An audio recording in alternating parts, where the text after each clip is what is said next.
Hey everyone, welcome to the PFF Betting Podcast. I am your host, Kendall Valenzuela. Joined with me, as always, PFF data scientist Ben Brown, and Eric Eager is with us today as well. Kendall, I got to interrupt you. Yes.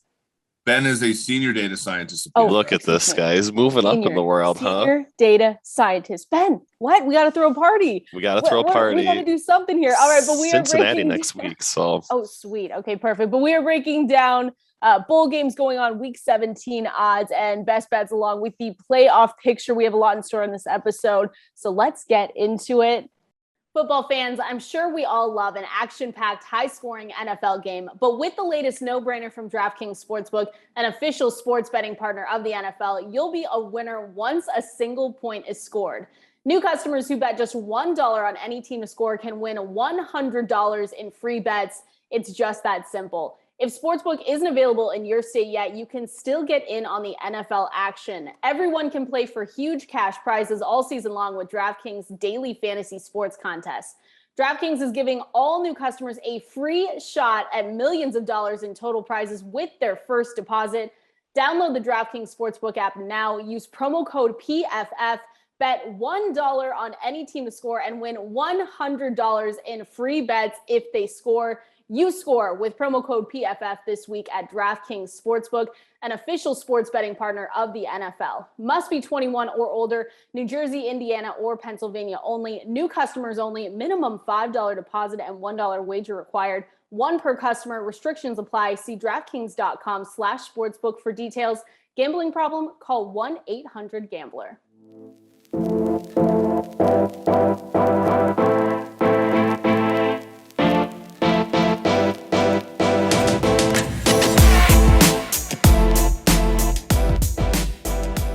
First of all, congratulations. Yeah. Second of all, what a privilege it was that you tell me this news, and then we got to watch Ian Book on Monday Night Football. So congratulations. Right. Yeah, Eric dropped me the bomb on dropped the bomb on me as well. But yeah, it was maybe a nice nightcap to a pretty poor Monday Night Football game. I'll say that much. We had to get the universe back to some sort of equilibrium there. So I agree. But yeah, that was a treat. I thought.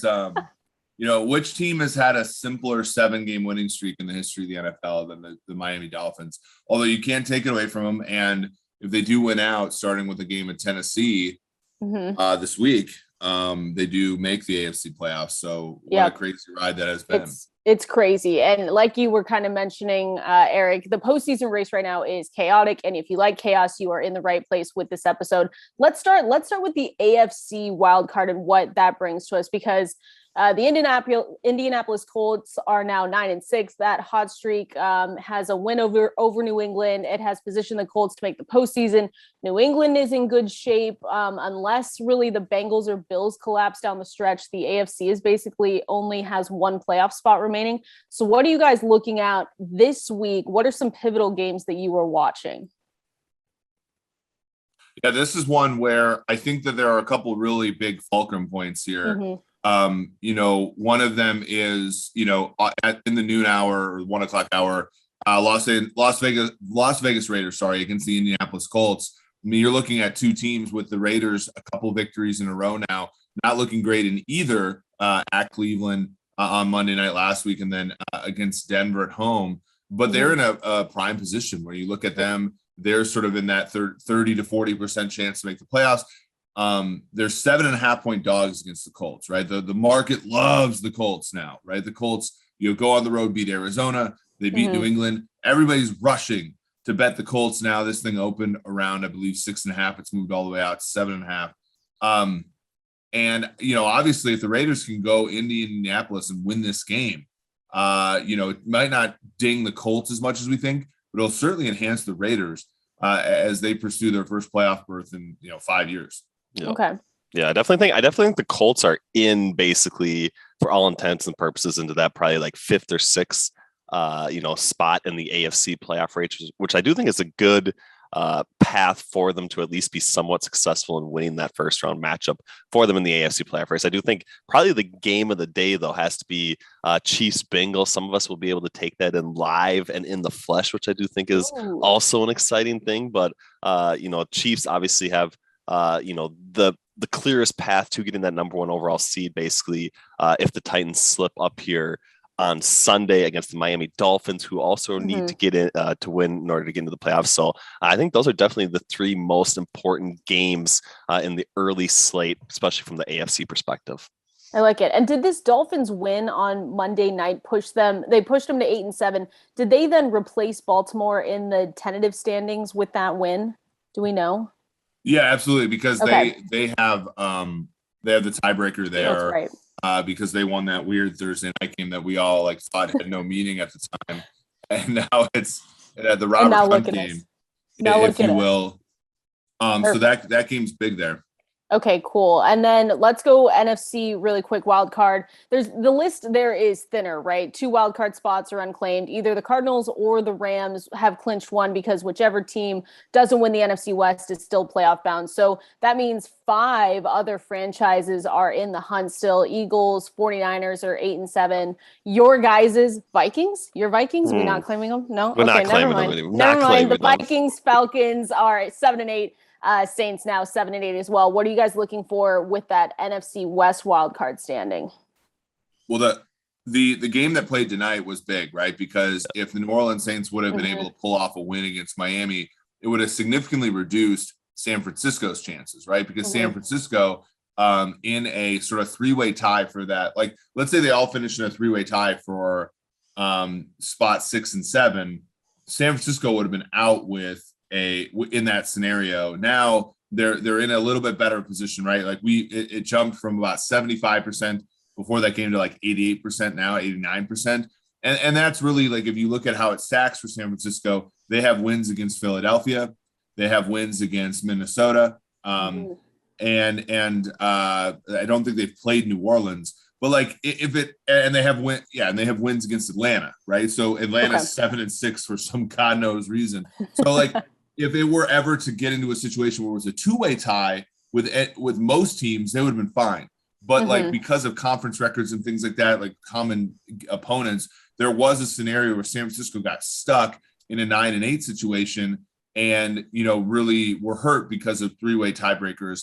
The Saints losing there and now having a game at home against Carolina and on the road in Atlanta, I think the most likely outcome there is 1-1, which puts them at 8-9 instead of the 9-8, right? Yeah. And so that really helps. That really helps San Francisco, and then obviously it helps Philadelphia. Philadelphia right now sitting at a 58% chance to take that last playoff spot.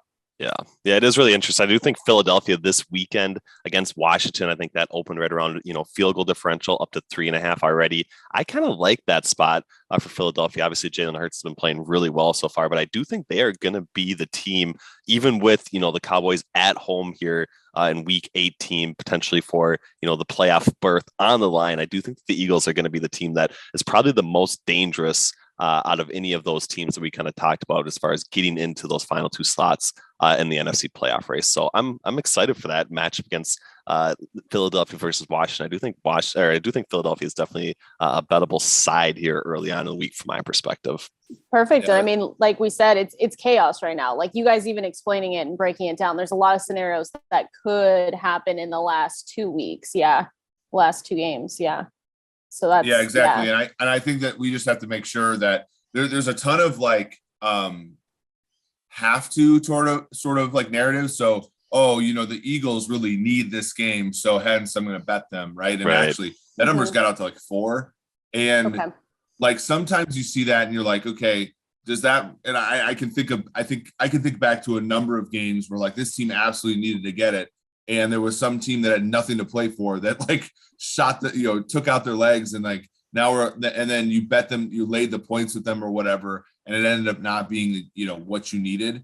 And so that's something to be careful of. I mean, that's when you think about handicapping the NFL, handicap the NFL, don't handicap, sort of what you think needs to happen, because like there are players right now who are trying to play for the next contract. They're trying to impress the coach, or they're trying to, and coaches are coaching for their next contract.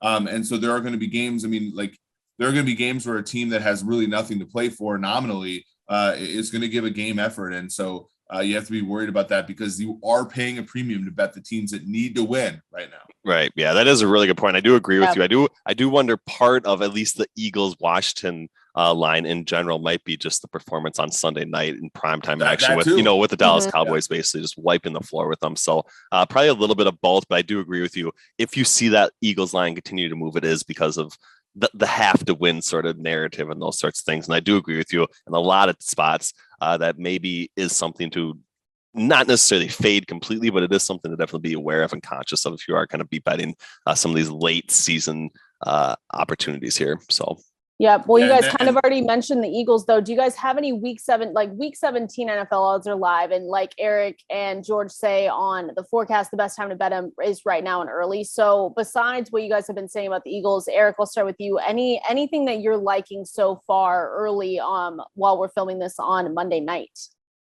Yeah, that's a good question. I think we've already seen some movement there. I think George and I we were thinking about taking the Cardinals. Now that one we thought was going to get to 6, it's actually going to probably get to 5 before it gets to 6. So that's when we laid off of. Kendall, I have to apologize again, but I do think a great bet is the Detroit Lions going on the road. I call them Danny Dimes because he just makes people money. But Dan Campbell going on the road, getting a touchdown against your Seahawks. I have no idea. Like at this point, like you probably don't care that much because you're like a rational fan. But like losing to Nick Foles at home in like that kind of weather had to be a little bit catastrophic. It was brutal. Well, it's funny because I was talking to Ben and my dad goes, let's go. And I was like, he was like, tickets are $20. I was like, Dad, no. Like I can't. Like $20 doesn't even get me out the door anymore to watch that game. I don't know. It was brutal. Yeah, and it yeah, exactly. Like, and there's nothing like a playoff atmosphere. I know we were my intern Zach and we went to the Ravens Bengals game, and even though that didn't end up being a great game, the atmosphere was wonderful, right? Because the Bengals are in it.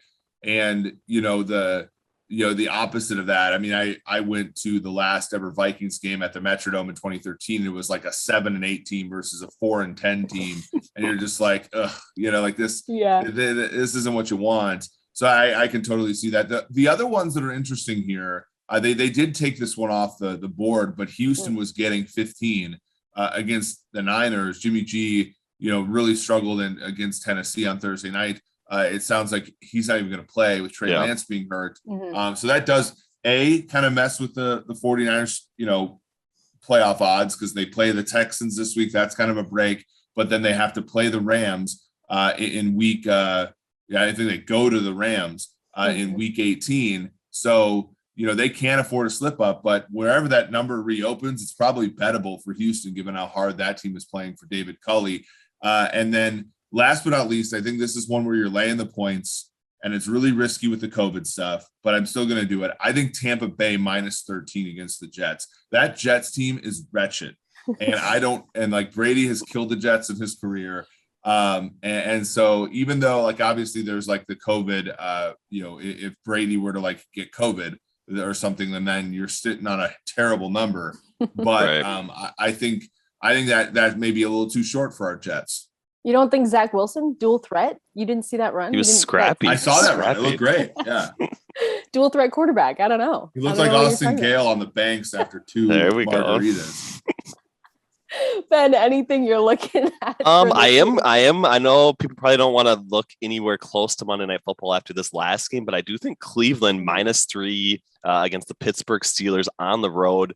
I do like Cleveland quite a bit as well. I just think the Steelers are a team I've kind of been fading down the stretch here. They're basically just like, running out the clock on Big Ben's career, haven't shown anything whatsoever offensively. So I just think, that pass rush for the Browns, they're going to be all over Big Ben that entire game. So I just don't see any semblance of offensive production from the Steelers. So -3 for Cleveland.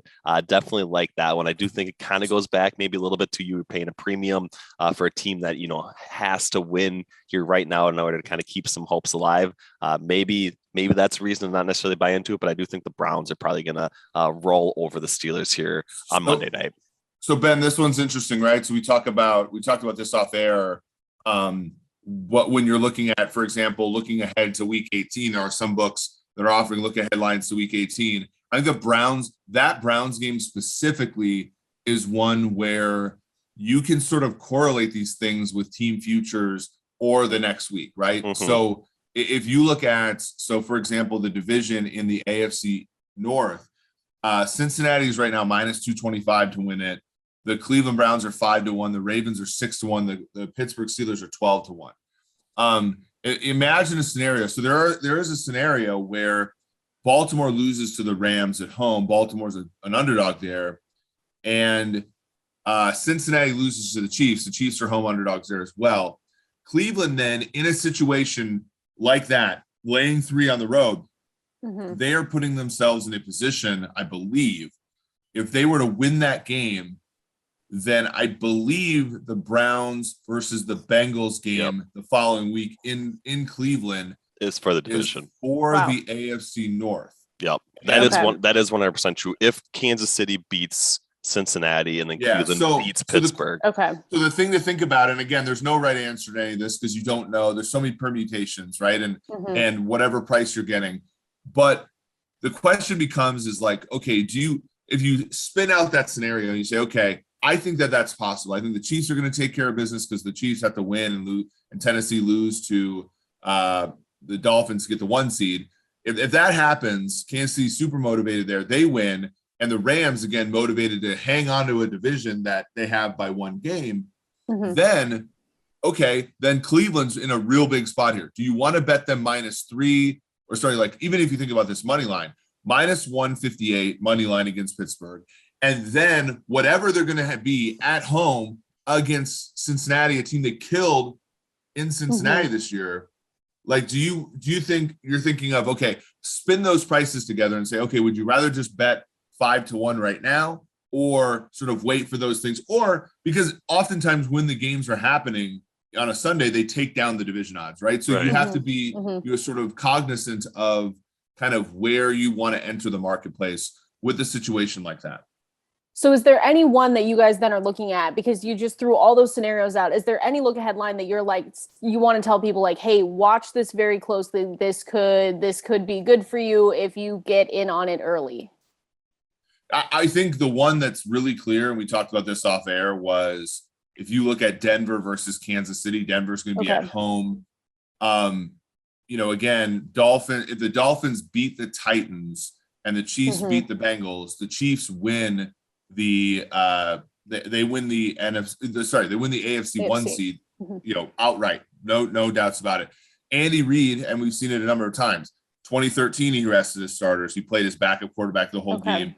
2017, he played Patrick Mahomes. Last year, he played Chad Henne the whole game against the Chargers in Week 17. So the precedent is there for him to play his backups in a game where there's nothing to play for. So if you could look ahead to that spread there and say, okay, I want to do a bunch of money line parlays. I want to take Chiefs money line parlay this week. Dolphins money line parlay this week. Dolphins are probably going to be plus money in that game, right? Yep. So you're already getting great odds with that. And then the Broncos right now, if you assume nothing about the Chiefs resting their starters, would be underdogs in that game, right? And so if you could take and throw that into your money line parlay, you're getting fantastic payout for something that might be more like the true odds of a 2-team parlay. And so that's something to think about as you sort of work through here. It's putting a lot of faith in Drew Lock there, Eric and Vic. And that's the thing. So a last thing, I'm sort of Chiefs centric here. Andy Reid has been the Chiefs coach now for 9 years. He's gone over the season win total every year. They have to win out to do that again. And in 2017, that was the closest they were ever to going under. They started their backups, but one of their backups was Patrick Mahomes, and they went into Denver and won a game and went over their win total. And I can tell you, a lot of people were pretty pissed the Chiefs didn't go under, that year. Oh, that's incredible. That's incredible. Well, while I have both of you on here, I've already gotten messages before we even did this podcast. They were like, it is bowl season. And so we need to get a couple of your guys' looks for this week. I want to, it's the thick of bowl season. We have a few weekday games this week, and of course the semifinals on Friday. But before we get to those 2 games, do you guys see any value on the little Tuesday, Wednesday, Thursday games that we have? Yeah, definitely. I like North Carolina State here coming up on Tuesday night, 8 p.m. kickoff. Devin Leary obviously is going to be playing, has been really good from a PFF passing grade perspective. I think we have, North Carolina State's offense, 39th overall in the country. UCLA does have a better ranking offensively, but a really poor defense. I think they match up really well. So, -2 spread. I do think North Carolina State, the Wolf Pack, shout out to Steve Palazzolo. I do think that they are going to take care of business here on Tuesday night. I think that might be one of my favorite bets, but I've been kind of waiting a little bit on betting the bowl games in general before we kind of get, a lot of information as far as like who's even going to be playing, who's going to be starting, who's opting out, all those things. It's been more of a little bit of a waiting game. I know we obviously want to bet early as often as possible, but I do think bowl season is the time to maybe not necessarily take a complete step back, but at least approach it with a little bit more caution before you're really locking in a lot of these bets. So yeah, this is one where like our models, which are somewhat player centric, but not necessarily equipped to deal with the COVID news and all that stuff at college football level. Yeah. Like there have been ones that have been tough. Like Nevada today was one where Nevada would have been favored if Carson Strong and a bunch of other players would have started. They end up being 7-point dogs and they get crushed. And, our model, you take season level statistics for a year, it's going to tell you to bet +7. It's going to die. This one that Ben pointed out, which is great, is one where I think we're a little bit higher. We like North Carolina State in general. And there's a lot of signals to sort of suggest that UCLA is not necessarily going to play this game as well as NC State would. I mean, we have a 17th power ranking on them. The number has gone from NC State being 1-point underdogs to being now, 2.5, 2 point favorites. So like the market's moving with you and you're on that side. I think those are the bowl games that you really want to lean into. It's when you like a side, but the market is like way off of you. Then you have to go to fish and be like, oh yeah, Romeo Dubes is out for Nevada. Carson Strong's out for Nevada. I'm going to back off a little bit on this and maybe bet player props or something like that, which are more heavily available and something that you can do a good job with a PFF college subscription. Okay. Well, I wore my ASU shirt for you guys to just think if you guys, if there's anything there, but the over. I mean, our Gophers are playing on Tuesday night as well. I don't think we showed too much value at -5 for Minnesota, but I think it does seem like a spot where PJ Fleck is going to have the Golden Gophers playing pretty well here. So if you get a chance at it, maybe, an in-game line closer to a field goal differential, I don't mind that for Minnesota. It's going to be a little bit of a low-scoring game. But as far as Arizona State, your team, they play to win the game. They play to win the game. They play to win the game. They try. I think this spread has, completely flipped basically, right? Because where did that? It opened up right around. Unless I'm looking at. Yeah, that might have been just like a data issue. Yeah. But ASU. This is one where I think this has sort of stayed there with Wisconsin, but Can you really lay 6 points with Wisconsin? No. I mean, I know ASU's in the Pac-12 and it's sort of like a weird, it's weird to compare Pac-12 teams to Big Ten teams, but Wisconsin kind of stinks. And so maybe Kendall, you'll get your chance getting a touchdown or so, 6 points there. You can certainly, try for one there. You guys are like, don't do that. Please stay away from it. But are you guys, before we get going, anything with our Cincinnati Bearcats and Alabama or the Bulldogs and Michigan? Are you guys looking at anything for those? We're pretty early, so want to throw that out there. Ooh, I don't know. That's a loud sign. Yeah, I think the issue here, I do like Alabama here. I know that the Mechie injury hurts. The one thing that would scare me away from Bama is at 13.5, if there was a lot of sharp money on Bama, it would have gotten to 14 and hung there for a while. And anytime it's gotten to 14, sharp people have bet the Bearcats down to 13.5. Now, I don't think Desmond Ritter's any good. And I don't think that Cincinnati's defense, I think Cincinnati's defense wonderful. They're great. All those guys should go to the pros, right? But it's Alabama. And I just don't think that, Nick Saban and company are going to be all that. They're not going to think Cincinnati's as cute as the rest of the market does. Right.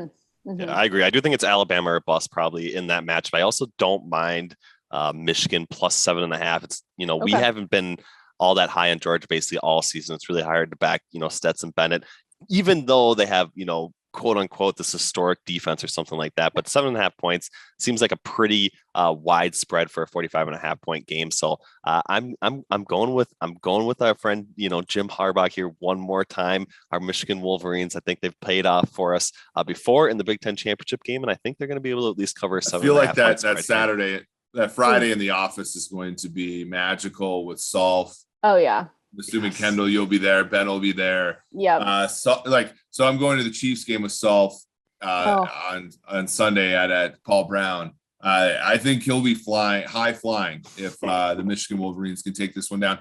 The thing is, I do agree with Ben. I think Georgia has a lot of COVID cases too, and the thing with defense is it's the least impervious to issues with COVID-19, right? You watch and I bring it back to the Chiefs all the time, but Tyreek Hill has COVID, Travis Kelce has COVID, but they still have Patrick Mahomes, and Tyreek comes back and they just look fine, right? But some of these, when they lose 3 guys to COVID in the Chargers game, their defense goes from giving up 10 points a game to 30, right? And because it's just defense is a unit where the weakest links matter the most, and so if you've been backing Georgia all year because of their defense, just know that there's a lot of variability now with who's going to be available, who's going to be injured, who's going to be all this. And, I think Michigan can take advantage of that. I love it. You heard it here first. So Friday's going to be buzzing. I almost want you, Eric, to just wear a GoPro to the Chiefs game, because watching you and Sol together, seeing Patrick Mahomes it's a privilege, and no one knows it unless you're in the office. So I love that. But everyone, thank you so much for listening. You heard all this great stuff here first. PFF.com/betting2. You can use all the betting tools, everything we just talked about as well, and have a great day.